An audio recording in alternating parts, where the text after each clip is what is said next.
Kumusta mga kabasketball?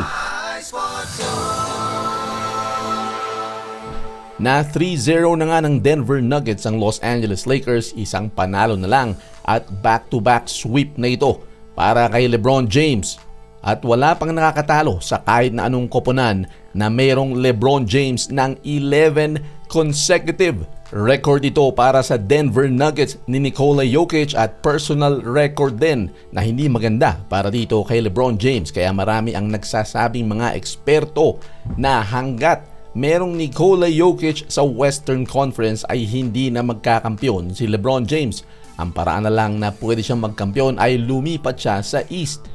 Last season, winalis ng two-time MVP Nikola Jokic at ng kanyang tropa sina LeBron James at Anthony Davis ng Los Angeles Lakers sa Western Conference Finals. Kaya naman napasalita itong si Anthony Davis sa umpisa nitong season na ito na we can't wait to play them. At natupad naman ang kanyang wish. Para sa mga mahilig tumalpak dyan at tambay ng mga sportsbook at game apps, pasok na sa Arena Plus. Bukod sa sportsbook at games, pwede mo pa mapanood ng live ang NBA, PBA at iba pang sports. Mag-register na. Scan lang ang QR code na ito.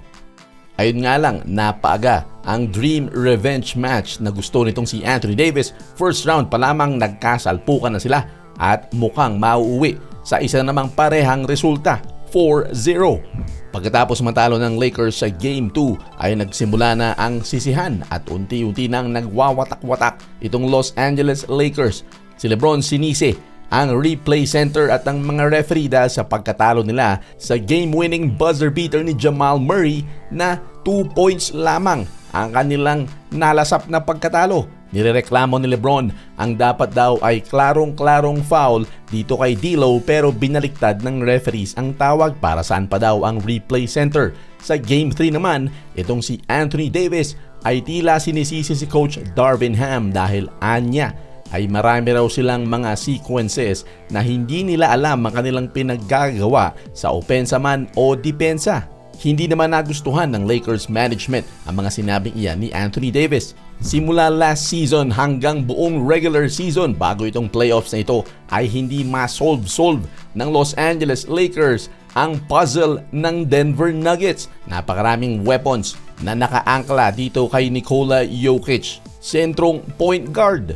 Na pag pinansin mo ang laruan dito sa serye na ito ay parang hindi naman siya masyadong umi-score pero magugulat ka na lang, naka 20 puntos na pala, 20 rebounds, 15 rebounds at maraming mga assist. At dyan nagsisimula ang opensa ng Nuggets na hindi mo ma-check dahil marami silang mga shooters at meron pang mga lob threat kagaya nga nitong si Aaron Gordon, pati na rin si Michael Porter Jr. na shooter din sa labas. 3-and-D na si KCP at nandyan din ang depensa ni Christian Brown. At syempre ang number 2 option na si Jamal Murray. Napupuna ng mga experts at pinag-iinitan din ng mga Laker fans ang bench ng Lakers na hindi daw nagko-contribute. Pero pag inisip mo naman, bakit ba gumagana ang bench at role players ng Denver Nuggets? Nagsisimula yan sa kanilang leader na si Nikola Jokic na hindi naghahangad ng maraming puntos. Gagawin lang niya ang kinakailangan niyang gawin para manalo. Sa Game 3 kung saan maganda na naman ang simula ng Los Angeles Lakers sa first half ay hindi si Nikola at si Jamal Murray agad ang pumutok kundi itong si Aaron Gordon. Kapag nagpo-focus sila doon sa dalawang superstars ay sa iba naman napupunta ang puntos ng Denver Nuggets. Malingat ka lang, top scorer na itong si Aaron Gordon sa first half para sa Nuggets. At sa second half, pinagpatuloy naman itong si Michael Porter Jr.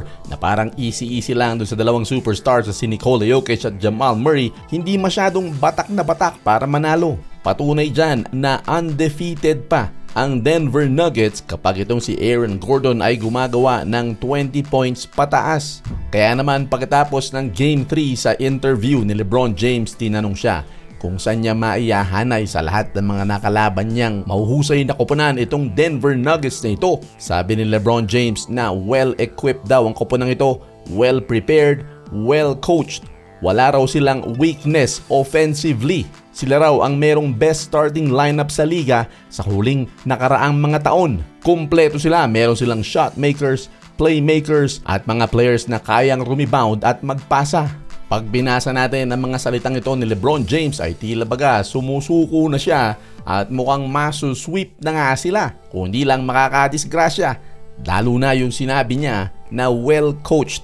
Para bang sinasabi niya na sila ay hindi kasing well-coached at wala silang kalaban-laban dahil nga mahusay ang pagko-coach doon sa kabila ni Michael Malone na sinasabing daddy nga daw ng Lakers. Ayon naman kay Nikola Jokic, pahirap ng pahirap ang salpukan nila ng Lakers kada laro. Ang tatalo na lang daw sa kanila ay kung mabobore sila sa paulit-ulit na ginagawa nila para manalo. Kumbaga, kapag naging routine na kanilang ginagawa at medyo tama rin sila at mag-let down, yun ang kanilang ikababaksak. Malalaman natin yan sa Game 4 mga kabasketball. Sa mga mahilig tumalpak dyan, pasok na sa Arena Plus. Lahat ng paborito mong sports nandito sa Arena Plus. Para mag-register, scan lang ang QR code. At may bonus na 850 pesos para sa first-time users. Pwede mong ilaro sa sports o iba't ibang klaseng games sa loob ng Arena Plus. At ang maganda dyan ay pwede kang makapanood ng paborito mong sports kasama ang NBA at PBA sa loob ng app basta meron ka lang account. Kaya pasok na sa Arena Plus, scan lang ang QR code.